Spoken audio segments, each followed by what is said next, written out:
To join us for cycling action in the Fresca Invitational presented by Saturn. Hi everybody, I'm Todd Pickett, joined today by the winningest cyclist in U.S. cycling history, Davis Phinney. We welcome you to Seattle, a city that has a rich cycling tradition, but today for the first time welcomes the Tour of America. In fact, the first West Coast stop ever for the Tour. This race, however, Davis, very different from the other stops on the Tour. That's right. The Tour is comprised primarily of road races. These are longer races over hills, over differing terrain. But today's event, very fast, a little bit shorter, tight course down here on Alki Point. Terrific spectator event. This is the last race in the season series. We'll crown a champion after today's event. Norm Alvis is the points leader going in, but this is not his favorite type of track. Norm's a very, very strong rider, but classically not so good in this Criterium-style event. He does have a strong teammate in Frank McCormick, a past national champion for Criterium as well. So Saturn comes in with a strong hand. Norm also has a good lead for the overall title, so he has some competition, but he's got to watch out for his own teammate. Yeah, Saturn's pretty strong in the team race. Who are some of the other top individuals we should keep our eyes on today? Well, you've got two interesting stories. John Peters won the event here last year. He rides for Colorado Cyclists, and Chris Horner is the overall series title holder from 1 year ago. He's riding for a French team here. No other teammates, but he's always a man to watch. Very warm weather and a flat, fast course for you today should lead to plenty of exciting cycling action. Norm Alvis, first rider to roll up, being introduced to the crowd there. Now his teammate Frank McCormick wearing the what would be called the Stars and Stripes jersey. He's got certainly the right colors there. Saturn teammate, and again he is the reigning national Criterium champion. So Todd, very strong at this kind of an event. 1 mile course here. And he had success in Seattle last year in the National Cyclocross event as well. Now we've got the Colorado Cyclist team coming to the front here. And this is a very, very strong team. They've got some good riders, and they've really gelled together this year. They've been working at tackling the two dominant squads in America, the Saturn cycling team and the U.S. Postal Service teams, and those teams, again, a little bit more well-funded. Just about ready to get our 60-lap race underway as you see our Saturn pace car out in front of the group.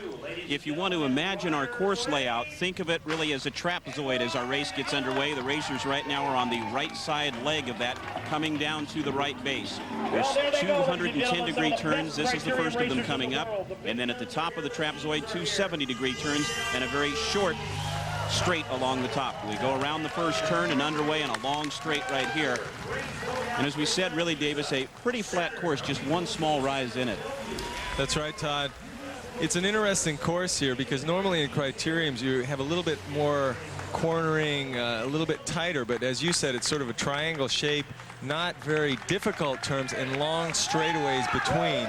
They do have a lot of time here to let the race unfold. 60 laps, 66 miles. So a long Criterium, oftentimes these riders will only race generally 30-35 miles in a Criterium, so about double the length, but it is a Tour of America Series race, so they want to get some distance in today as well. But it leaves a lot of time for tactics to unfold today, and as you can see by the picture here, the riders not just charging off the line. They're not singled out in one rider behind the other formation. They're more flat across the road, which just signifies that they're not going absolutely as fast as they can. There's some of the terrain that makes this area of Seattle so beautiful, the combination of water out on Alki Point. It's a terrific day for a bike race. Looks like the first move coming down off that shot from the water was made by a Saturn rider, and that of course is called an attack, where a rider accelerates away and tries to break that string that holds him to that main body of riders. So we've got some action here early on in the first lap of this race, and Saturn going out early. They of course are defending Norm Alvis's lead in the Tour of America Series, but wanting to be very aggressive. They also are here in strength. They've got 8 riders on the line. Some of the other strong teams, U.S. Postal Service most notably, only having 4 riders here.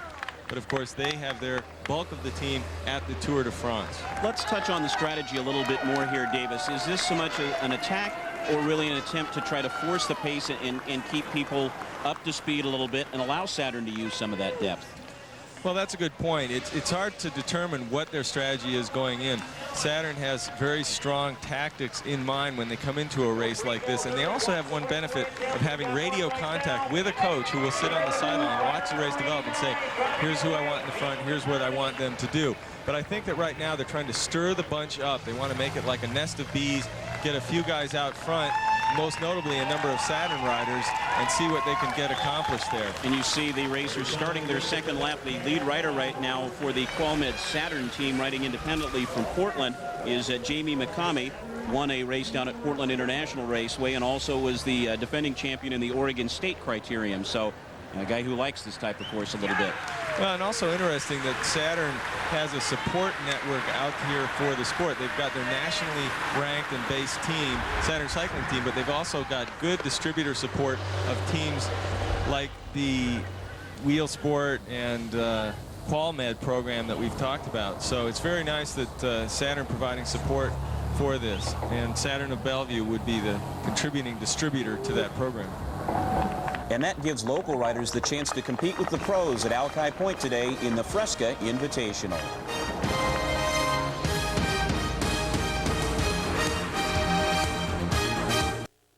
The 1997 Fresca Invitational, presented by Saturn, is brought to you by Fresca, the official soft drink of the U.S. cycling team. By Saturn, a different kind of company, a different kind of car. By United Airlines. Compared to the rest of the industry, United is heading in a different direction. United Airlines, rising. And by Virginia Mason Group Health Alliance. The best way to decide between two outstanding choices is to choose both. Beginning to get our pack stretched out a little further, and we also have our first racer coming into the pits down here in front of us, Davis, and that's Roberto Gaggioli coming in. So Gaggioli having a problem with his rear wheel. Looks like they're changing, and of course you do get some space in this kind of a race. You get a free lap if you have a problem, and so they'll replace his wheel and he'll be out and going again. He doesn't have to catch up on actual distance, because with a Criterium you actually get a free lap. So that's one of the nice things about having a problem. But Gaggioli frustrated at the moment. Looks like they're adjusting his derailleur down here. Meanwhile, the rest of the riders riding on, and if they could, they'd have a beautiful view of Mount Rainier there, but they're probably not looking. You mean they have to keep their eyes on the road? I'm amazed. Yeah, well, certainly accidents do happen when you look around. You can see a big group now in the front of this race here. They're not even a third of the way in, but we've got a lead group of, as you said, about 14. You know, Horner was doing a lot of work out on the front there for about the last lap and a half, and as you said, wasn't getting a whole lot of help.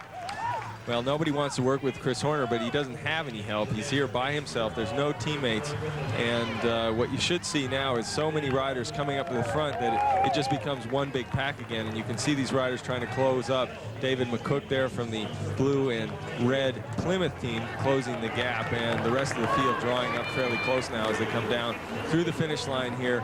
So the break short-lived, about 2 laps in all, but good to see that kind of activity happening. And you never know in a bike race what might be the right break. And of course, at this point, when a group does get caught, always the best time to go is right now. There's a psychological easing. The riders in front a little bit tired from their effort, and boom, if you can go again, that's perfect. Norm Alvis now leading through the first turn there. You saw him flick his elbow, which is an unsaid word of, come on, let's pull through, let's keep going. But as he looks back, he's going to see the rest of the group all on his heels here now, and maybe less motivated, but that sets a Shackley rider off, flying up the right side of the road. The Fresca Invitational in Seattle is the 6th and final stop for the 1997 Tour of America Series. Davis Finney has this recap of the season thus far. The 1997 Tour of America Series kicked off in Atlanta, Georgia, with the 120-mile First Union Grand Prix. Under threatening skies, the race was a battle from the gun, with constant attacks as riders fought to establish a lead. Then came the deluge, a drenching rain that sent spectators scurrying for cover, but the riders pedaled on. The torrent washed debris into the road, causing a multitude of punctures. Hit especially hard was the U.S. Postal Service during a critical part of the race. In the end, 3 riders held an insurmountable lead. Michael Sayers, Fred Rodriguez, and Marty Jemison would sprint it out. On the line, Jemison rolled past the disappointed Rodriguez for the win. The second stop on the tour stage was in Pittsburgh for the Thrift Drug Classic. Whereas the Atlanta course was relatively flat, Pittsburgh featured the climbers. Right off the line, 3 leaders emerged who would test each other and the course all day. Chasing hard, various riders got close, but no one could close the gap. 8 times the riders scaled Mount Washington. The leading trio of Frank McCormick, Chris Horner, and Pietro Wadecki were evenly matched. Not wanting to wait for the sprint, Frank McCormick timed his move perfectly by attacking into a series of corners. This in order to snap the invisible string that held the 3 together. Pushing against an enormous gear, belying fatigue, Frank McCormick maintained his slim advantage. The man many thought should have been included on the Olympic team last year, but wasn't, added another win to his illustrious resume. The 13th running of the Core States Grand Prix followed. This 156-mile event is the single richest one-day race in the world. Also at stake is the title of U.S. Professional Road Race Champion. The event is run through the streets of Philadelphia in front of hundreds of thousands of spectators. Early on, George Hincapie fought back after a puncture. He questioned the officials on not allowing him to draft back through the support cars, and following the race, he would be DQ'd for a drafting violation. The race shaped up as a battle between the strong American squads and an impressive Italian contingent. 10 times the riders ascended Manayunk Wall, with Saturn's Bart Bowen and Massimiliano Lelli showing their strength. Confused as to the number of laps remaining, an embarrassed Italian crossed the line thinking it was his greatest racing moment, only to be dismayed as he realized his mistake. In the move that counted, the Seiko team rider Massimiliano Lelli powered away with just 2 miles remaining. To an event that has had men like Eric Heiden and Lance Armstrong as past winners, Lelli added his name. He would set a new course record by being the first rider ever to break 6 hours. Now, the reason that you hear that bell is that our first cream lap will take place here. Lap number 10, and a $100 cash prize for the first man across the line at the end of the lap. Creams, fairly common in criterium racing, but boy, as we said, we have a scad load of them today. 30 consecutive laps in the middle part of this race, we will have creams. And Eric Wahlberg continuing to lead. He's the Shackley rider that's out there right now. So Eric Wahlberg, he likes this area. He does well here. And, you know, you often have that motivation in an area that you always feel good about. You really feel strong. And he's out there making a play for it. He's got some strength with him. But the cream will tend to dampen his possibilities for staying in the front because the riders from the back group are going to want to sort of psychologically accelerate. Also, on this kind of a course, you don't ever get out of sight. You're always right up there, so it's a little bit rabbit or fox and the hare approach because you're out there, you know, spinning your wheels as hard as you can, but the whole big hungry pack is right behind you and they can see you. Sometimes if you get out of sight, psychologically, it's a lot better for you trying to establish a lead. Davis, what's the mentality of some of the guys as we look momentarily in the middle of the pack right now? What are they thinking? Obviously, we're only 10 laps into a 60-lap race. It just depends on what your strengths are, and a lot of these riders perhaps maybe intimidated by some of the strength in the field today. Local riders, some of the teams here that race locally, and then the Saturn crew shows up, the Postal Service shows up. You know, these are guys that they've read about, so they might be a little bit intimidated, afraid maybe to get up to the front, but that will go away. And then the other thing is that you have riders who don't always warm up right from the gun.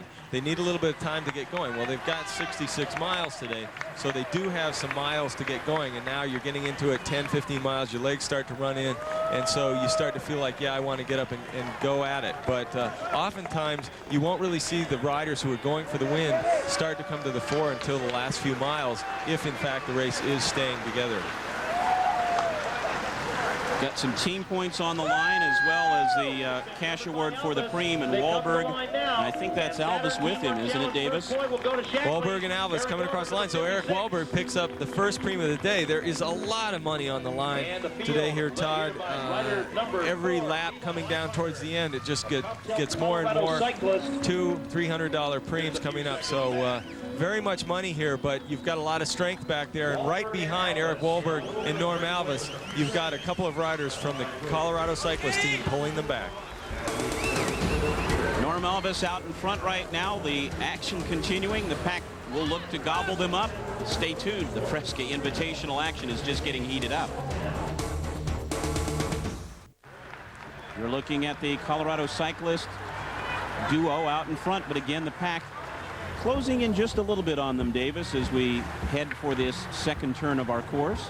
You can see the activity behind everyone feeling like we cannot let these guys get too much space. But what you're not seeing is anything more than an individual effort. We've got a Saturn rider on the front here, but what he needs to go is get 3 or 4 of his guys along with him, work together to pull them back. As long as it's just one guy at the front pulling everybody, the 2 in front have the dominant strength. The other way that they could get brought back is just by repeatedly having riders from different teams attacking to try to pull away from the pack. That accelerates the whole pack and they get pulled back. But so far, these two riding very smoothly, working well together here. They still got a long ways to go, and you can see the effort they're going to have to make because the pace behind now is extremely fast. No one is full across the road. They're singled out. We've got the Saturn team on the front trying to chase them back. So long bit of work here for the duo up front, but potentially they could bring up a couple more riders and they might have the strength to stay out there. At least they are getting preems. Today's Fresca Invitational was also the final race for the Women's 1997 Tour of America. Here's Davis Finney with a look at how that race wrapped up. As the leader coming into the final event of the Tour of America series, Karen Kirk was the first rider called to the line, but she had a slim margin indeed, just 1 point separating her from second place. She would have to battle Didi Demet, the strong woman from Milwaukee, Wisconsin, who had been a former junior world champion. Susie Pride from the Seiko Timex Cannondale team was a strong competitor, but she was here on her own, racing against the women like Didi Demet, who had a strong team in Saturn alongside her. The riders rolled off for 15 laps and 45 minutes of racing. The field was fairly small, but still extremely competitive. Team Saturn had not only Didi Demet, but Sue Palmer, a strong Canadian rider, and Julie Young from Auburn, California. Many of the riders did not have teams. A lot of them were independents riding on their own, and therefore the race was fairly cautious. No one taking it out, no one wanting to tackle the dominance of a strong Saturn position. Susie Pride would keep her eye on Didi Demet, but there were many riders who didn't have the experience of the best women, and one became entangled with another, and a mass field crash ensued. Riders going down all over the place. Julie Young from Saturn, Karen Couric was able to find her way through and keep going, as did Didi Demet and Susie Pride. This changed dramatically the tone of the race, as half the field was virtually eliminated early on. Still, the pace was held as they rolled through the miles and through the streets on Alki Point. Team Saturn staying on the front. Didi Demet always taking control of the race. Karen Couric ever by her side, as was Susie Pride. Into the last lap, Didi Demet felt her only opportunity was to stay in the front all the way through the final lap. Karen Couric on her wheel, close behind her, shadowing her, looking for that perfect lead out, that sweet spot behind the wheel where she would get the perfect draft until 200 meters to go when she could launch her sprint. Didi Demet just put her head down and push the pedals around, coming in to the final corner. Around that final turn, Didi Demet pulled off. Karen Couric coming by on the right, Susie Pride coming up on the left. It was a horse race all the way to the finish, with Karen Couric holding the lead strongly. Susie Pride trying everything, and Didi Demet following through just behind Susie Pride, but Karen Couric would take the win on the line. Not only did she win this race, but also she sealed her win in the overall Tour of America's series. Back now to our men's race. John Peters and Levi Leipheimer from Colorado Cyclists tried a two-man breakaway, but Davis, they've been gobbled back up by the pack.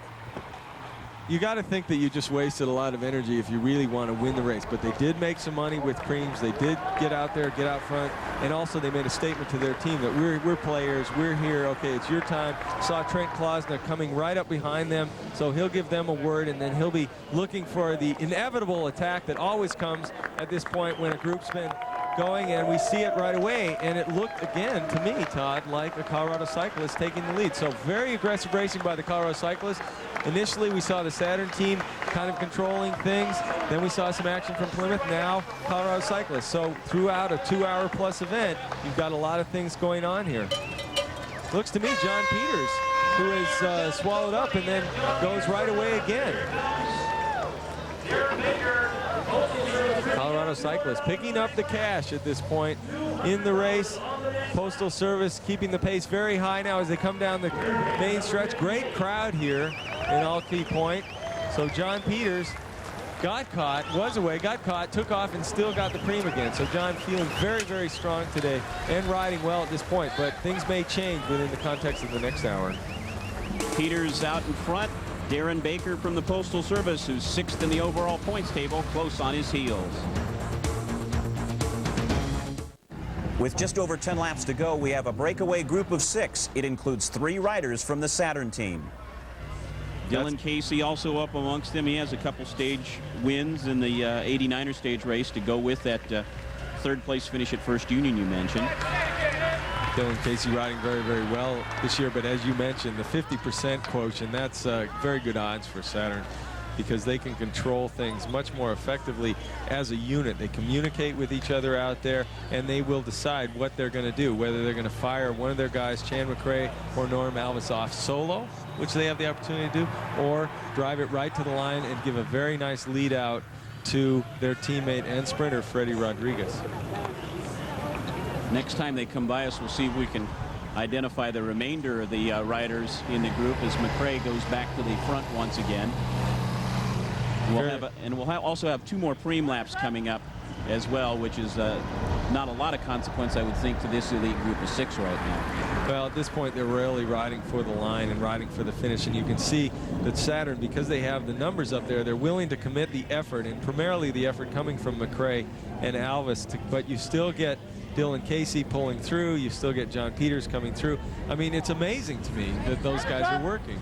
Perhaps they just feel like, well, you know, 1 out of 6 is a good odd for me to just get in the top 10. I mean, personally, I think they're making a mistake. If there was 3 riders from one team and this was a European race, 3 guys would not be working with the 3 riders from that team. It would be up to those 3 to drive that group. We've seen that group of 6 going back and forth. This is a preem lap now. This is lap number 50. And they'll bump it up a little bit more. The first place finisher will get $250. The second place finisher, $150. Chan McRae getting a little bit of space here, trying to pull through, and Norm Alvis goes on his wheel and just lets the gap open. So again, you see the team tactics starting to play. John Peters not really willing to use up all his energy. So what Saturn has to their advantage now is they can fire 1 guy out and then 2 guys can sit back, and the other riders in the group, the other 3 riders, have to work together and spend their energy, and as soon as you catch that one Saturn guy, then another guy goes. What they've got to be careful about, though, is that there is a chasing group behind them. It's about 15 seconds back.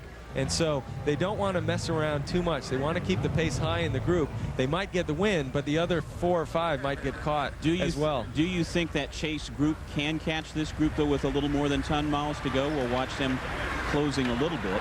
It just depends on how coordinated they are, and they are starting to look like they're putting in some good effort right at this point. Yet, you know, it's up to the front leaders to sustain the pace, and that really is Saturn's job as long as one of their guys isn't going ahead. We see Patrick Ike now pulling in from the pits, and he has missed things completely. He's back in the back of the group. The sport of cycling has been growing in popularity throughout the 1990s, but believe it or not, it still isn't as popular as it once was at the turn of the century when cycling was one of America's elite sports. Davis Finney takes this look. So we've got the chase group here now, and it looked like, to me, Todd, when we saw the shot of the front, that they weren't working. In fact, now there goes Norm Alvis. Yeah, the olive branches went out the window all of a sudden. Yeah, exactly. Exactly. So Norm Alvis, we've seen him go solo a number of times in this event, and he's a very strong man. He won the Core States U.S. Professional Championship in Philadelphia by himself, solo. Terrific ride. So he has the strength. And it's funny, at the top of the show, we talked about this not being a course for Norm Alvis. And here he is, just a strong guy is ruling today. Right, and we talked about the strategy really was to set things up for Frank McCormick. Do you get the feeling he must have told someone, hey, this is not my day. Let's go out and get the win. It's just that I'm not going to be the guy that's the first to cross the line. Well, Norm Alvis, for one, is taking the cream here. And for another, to answer your question, I think for Frank McCormick, he was perhaps able to move himself up in the standings for the Tour of America Series, but you got to go with who's on the day and how the race plays out. And Saturn will always go with numbers. It doesn't really matter who's out up front as long as it's got the right jersey on him. And now Norm Alvis is really going away strongly. That puts Saturn in such a strong position because Freddie Rodriguez and Chan McRae can just sit on the back, and the other three guys need to chase him down. And it really doesn't look likely that they're doing that. Norm Alvis looking for his first race victory in the Tour of America Series. He leads the second group by 17 seconds with under 10 laps to go. We take a look at the group of 5. I guess we call them the gang of 5 for that matter, but they're beginning to get swallowed up, and it's going to be Norm Alvis' day. We know that. What happens beyond that is what's going to be interesting because that gap continues to narrow. And Freddie Rodriguez is the man who took advantage of the tactical situation, being able to take a nice free ride on that chase group behind Norm Alvis. And then, as it looked like they were going to get caught up, he made a move. Now he's solidly into second place. Norm Alvis, no one is coming close to him. So barring any kind of mechanical mistake on his part, then there is no way he should be caught. But interesting to see if Saturn can pull off a second place ride as well. You can see Freddie Rodriguez coming around the corner, putting his head down, giving it everything, and the riders behind sort of looking back, trying to decide, well, I don't know, I don't really want to give it all right now. Dylan Casey coming into the pit right in front of us, who's spent so much time working in that lead group of riders, getting a quick wheel change. Dylan Casey very lucky to get this at this point because in another lap or so, they're not going to be able to get a free lap. But also, you know what that does, Todd? It takes away one of the primary chasers for a lap and gives Freddie Rodriguez space to go away and get second spot as well. And here's Norm Alvis with 5 to go, wins another preem as well. Let's see how large the margin is, and I think there's Rodriguez, you can see, starting to rein him in. So the gap even to Alvis is a little bit closer, a little bit shorter, but they'll really have to hurry now with 5 laps to go. And Dylan Casey was just let loose to go with the group that was just ahead of Norm Alvis, and he's just been called back, and they said, whoa, whoa, whoa, whoa, not the right group. So Norm Alvis just about to catch what remains of the pack. And in second place, Freddie Rodriguez coming through here. And his coach, Rene Wenzel, giving him exactly the time splits, and he can tell him just what's going on behind him. He doesn't even need to look back. The group is all together behind, led by number 3, Dave Klinger. So we've got about 12 guys together now going for third place, and it will remain to be seen whether they can work well enough to catch Freddie Rodriguez, but very likely that Norm Alvis has flown the coop for good. And Casey gets released into that group to make it a group of 13. But are you surprised with Norm being in this position? I mean, we talked so much about this not being his strong suit, but I think it was played well for him that he went out and made the last lap sprints a moot point. You know, I'm a little bit surprised because he was so active early, and in the first part of the race we saw him at the front chasing, we saw him making breakaways, we saw him out for a long time with his own teammate, and yet he just really was telling us that he feels very, very good today. And you can see the effort that is being made by the man. You can see on his face that he's clearly putting out everything. He made a great move at a great time, but he still has to carry it for a fairly long distance, you know, some 10 miles at the end of the race. And then yet he has the benefit of having a good team behind and everybody else just sort of fading. Now he's coming up through some of the back markers. Advantage, disadvantage at all for Norm or for the group pursuing him, or does it not come into play much with the width we have in the streets here? It's actually a really nice advantage because it gave him something to focus on, because even though they were lapped, he still has the energy of coming up, going by a whole group, making the statement of like, hey, I'm lapping you guys.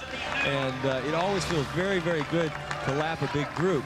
The only disadvantage would be if he was far enough ahead if he wasn't very far ahead, then these guys would string out in single file, and they'd be functionally that much closer to the riders behind, because you're only as far away as the last rider in that group, and they're going to just ride his wheel all the way to the finish line, but they are a lap down at this point. Well, the sun may be out full, but by the end of our race today, Saturn could well be in everybody's vision. The Fresca Invitational in its closing laps. 4 laps to go in the 1997 Fresca Invitational, and it looks like Norm Alvis' race to win or lose. In fact, the rest of the pack may be shaping up for a battle for second. Navigators rider number 11, Skip Spangenberg, coming through, trying to continue to force the pace up here. It's coming down to the very later stages of the race, and this is a course that if you can get away like Norm has and get out of sight, then you really are out of everybody's mind, because that means you're a long ways away. Very strong finish for Norm Alvis today, as he will get his first individual win in the Tour of America Series this year. Interesting for Norm Alvis that he had, now look, you can see he's actually left behind that group of the back part of the pack. So they can't keep up with him. He's just ridden away from him. I'm not going to bother with you. Yeah, he's having a great day, but Norm had the opportunity to actually ride with the Benesto team, Miguel Indurain's team, over in Europe when Andy Hampston went there from the Motorola squad, and he didn't do it. He came back and rode on an American team, stayed in America. It was tremendously fruitful the first year. He won the U.S. Pro Championship, had great riding in the Tour du Pont and whatnot, but has not seen that kind of form since until today. So he will be ecstatic. We saw him last night, talked to him a little bit, and he's really wondering whether he's at the end of his career. But I tell you what, with that hand signal, he's going, man, baby, nothing's going to stop me. That was my next question, yeah, whether that was celebratory or whether he was worrying at all. He's going right on. He is putting a huge ride in today. The crowd, tremendous, giving him some tremendously good support, and Freddie Rodriguez got his tongue out, but he does not have anywhere near the space that Norm Alvis has at this point. Freddie Rodriguez just a little bit off the front of a chase group, but Norm Alvis is just riding away from everybody. And Alvis starting to bear in on 2 other riders. One of them is Corey Dominguez, but the other is Thurlow Rogers, and you know Thurlow does not want to get lapped by Norm Alvis here in the closing stages. Good point. He's going to sail right by anyway, and it looks like Thurlow kind of giving him a holler as he goes by. Yeah, well, Thurlow's going to say good job because, you know, Thurlow's a great competitor, and he really shows respect. But Freddie Rodriguez has a very hard bit of work right here. He has never gotten more than a few seconds off in second place, and it really looks like that they have got the sense for the kill right now with that following group, and they're just pulling him right back. And there is probably close to 40 riders now going for second place. Freddie Rodriguez has now spent his energy, so it will be up to Frank McCormick or someone else from Saturn to try to really seal the deal here and get second place from a sprint finish. But they've got what they wanted, which is Norm Alvis out front by himself and nobody else in sight. The riders with him here, of course, as you pointed out, being lapped. Matt Kashara and Eric Wolberg up amongst the leaders of that pursuing group, the Shackley riders, right now as we see that large pack. So Shackley doing a lot of work to consolidate, but a little bit late here because Norm Alvis is long gone. They may not even know that. They may think that they've gone back to the lead, and they'll have to ask around to make sure that Norm's off, because there's so many riders now spread out around the course. It's very hard to tell when you're in that position just who is leading. And you look up and you're going, is that guy lapped? And so, I'm glad they're having problems identifying too. So 2 great riders from American cycling history from the 80s and 90s right now. Norm Alvis followed by Thurlow Rogers. Thurlow a lap down, but willing to just sit on and not help Norm out, but willing to enjoy the draft and get carried to a little bit higher finish than he might otherwise have if Norm hadn't caught him. But Norm is easily in the front now. He's driving the crowd on. He's like, come on, people, I'm working hard out here. Give me a cheer. 2 laps to go, and I guess you know you're comfortably in front when you can lead to cheers as well by the start-finish line. No, this man has got to feel so good. He has been long suffering for this result. That is for sure. And it's a dual victory as well today Todd, because as we talked, he's leading the Tour of America Series coming in. He had not won an event, but he was very, very consistent. So what a great way to finish it off. A solo victory in the final Tour of America Series here at the Fresca Invitational up in Seattle. Norm Alvis looking for his first race victory in the Tour of America Series. Talking with the race officials and planning prior to this race, it was, okay, we'll just have to make sure and see if Norm finishes in the top 20, that he gets enough points to ensure it. Well, I think he has. Yeah. Just a hunch. But. Yeah, and you got to think that when, in his mind, when people were saying that, and probably they went into the team meeting saying, you don't need to do much. You know, some people that's a catalyst, and some people they just say, okay, I'll just take it easy. For Norm, it was very much a catalyst, and he just has been on fire all day. A race that looked so likely to just be a big group all the way to the finish, but in fact was really torn apart by so many consistent sprints. Now with this larger group, going to be interesting with that battle for second place, trying to get around the pack of lapped riders and figuring out just who will take that second place finish. Yeah, that's a good point. There's a lot of riders up there, and you don't necessarily know who's in front and who's not. Very big group. We should have a great sprint for second place. And David McCook up there, he's a strong sprinter. We've talked about him a little bit for the Plymouth team.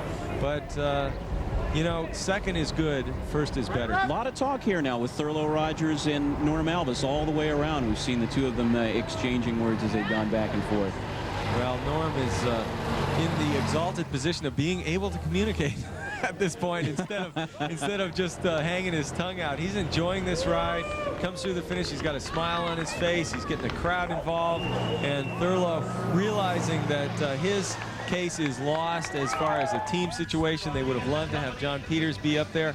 Thurlow certainly would have loved to have been able to help them out even as a lap rider. That's not going to happen, but he'll sit there and enjoy the ride. Meanwhile, back in second place, there is a huge group that has come together now. And it's a real mystery. Here's the bell lap, however, coming up for the 1997 Tour of America champion. And a little over a mile to go for Norm Alvis to claim a victory in the Fresca Invitational. Norm Alvis, as you said earlier, celebrating his birthday this weekend, 34 years young.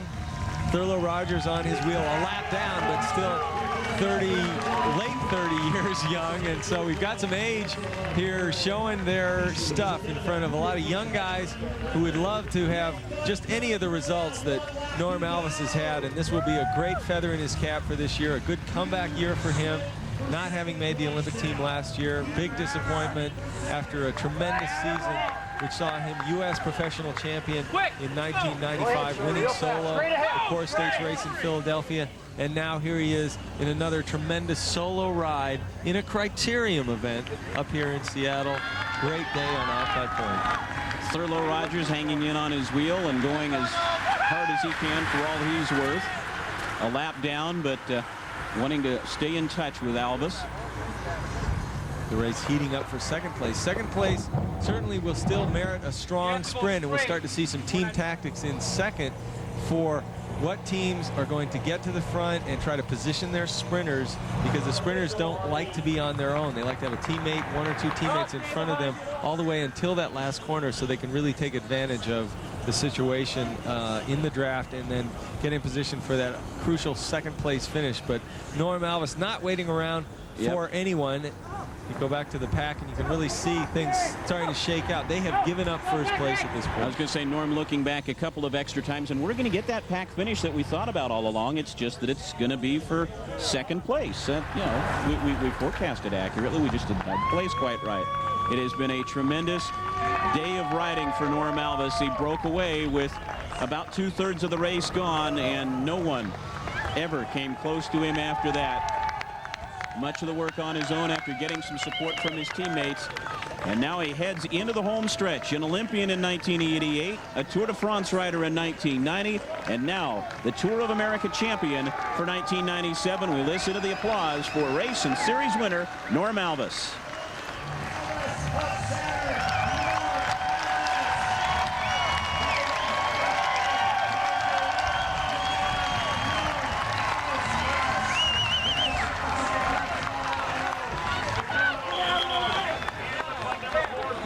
Sprint there for second place.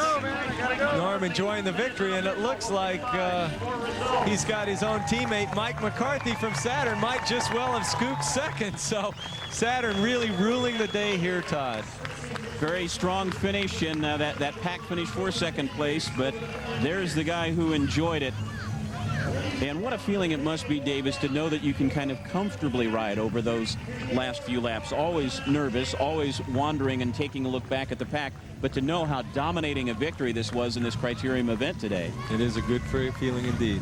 Norm Alvis wins the Fresca Invitational, averaging just under 29 miles an hour. Mike McCarthy is second, Robbie Ventura third. Our champions standing by with Davis Finney. Well, you had a big lead coming in, so some could have thought that maybe you'd sit back and just let somebody else move up in the rankings from Saturn, but as you say, you really wanted to make a statement. Well, I tell you, the conservative way would have been to sit on Darren Baker and make sure he didn't get more than 18 places ahead of me. The exciting way was to take it all in hand and go off the front and try to win it in style, and that's what I wanted to do for Team Saturn. Norm Alvis, the 1997 Tour of America champion. Cesare Zamana is second, and Frank McCormick moves into a tie for third with Massimiliano Lelli. We'd like to thank our corporate sponsors who helped to make the 1997 Fresca Invitational a great success. They include Fresca, United Airlines, Saturn, and the Virginia Mason Group Health Alliance. But there are many other corporate partners who put a great deal of time and effort into making this bike race a success. The 1997 Fresca Invitational presented by Saturn could not have been the tremendous success that it was without their help, and we thank them for all their efforts.